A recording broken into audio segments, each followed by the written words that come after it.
how to sign up a new account for Dora Home Apps. First, we click the Dora Home Apps and then we wait about a few seconds.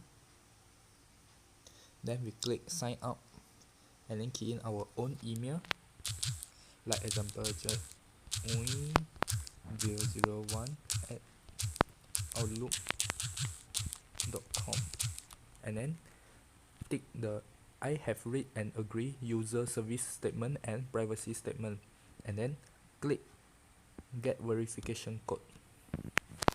Then you can go your own email to check your verification code. Click junk mail and then click 6650. Key in 6650, and then we can set our own password, like example QWE1234.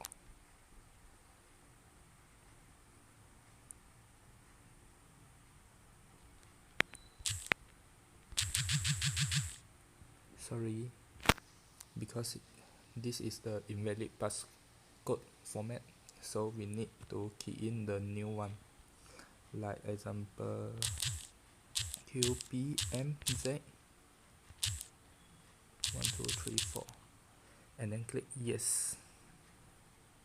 Then we already success to create a new account for Dora Home Apps. Thank you.